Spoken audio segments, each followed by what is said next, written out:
The lifeblood of a democracy is your ability to understand and act upon a problem once the facts are presented to you. The purpose of this motion picture is to give you the facts, and then you, as individuals and citizens of a democracy, must take action. Often when I speak, the press want to talk about the tragedy of the day. They want to talk about terrorism. They want to talk about weapons of mass destruction. They want to talk about emerging infections. I was at a press conference a couple of years ago, and no matter what the press conference was about, the second question would always be something about a terrorist, something about a bomb, something about chemical warfare. So one reporter one day made a mistake in a room filled like this and said to me, "Surgeon General, what's the most pressing issue before you today?" And I said, "Obesity." The room was silent. None of them knew what to ask. And I said to them, they said, "Why do you say that?" I said, "Because obesity is the terror within. It is destroying us, destroying our society from within. And unless we do something about it, the magnitude of the dilemma will dwarf 9/11 or any other terrorist event that you can point out to me. So this is a terror from within. It's destroying us."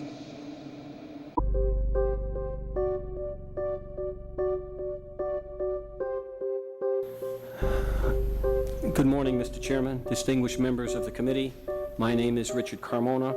I'm the 17th Surgeon General of the United States, and I'm profoundly grateful for your invitation to me and my Surgeon General colleagues to testify before you today. Let's get right to the heart of the matter. You say now, almost 6 years you served as Surgeon General, that during that period you were muzzled on many occasions by officials at the White House.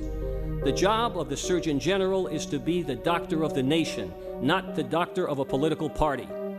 The reality is that the nation's doctor has been marginalized and relegated to a position with no independent budget and with supervisors who are political appointees with partisan agendas. My speeches were vetted. My speeches were often not allowed to go forward because they didn't have enough political rhetoric in it. There was devoid of science, where I felt I should have been speaking about science, not political issues. Anything that doesn't fit into the political appointee's ideological, theological, or political agenda is often ignored, marginalized, or simply buried. Well, Dr. Carmona, that's a very strong statement. How does that happen? Here you are, the Surgeon General. You have to go out and speak. You have to testify.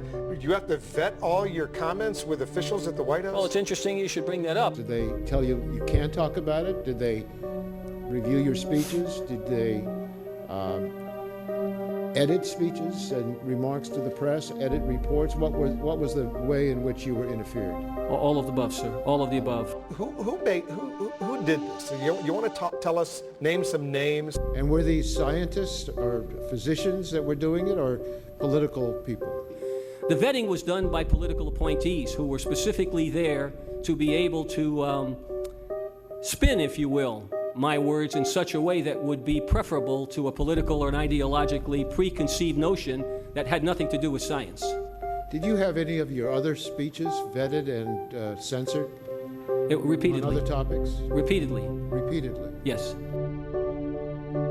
Were you allowed to speak freely to reporters?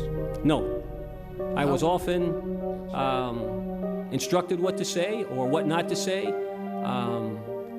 I did the best I could to speak out on issues. I was blocked at every turn. I was told the decision had already been made. Stand down, don't talk about it.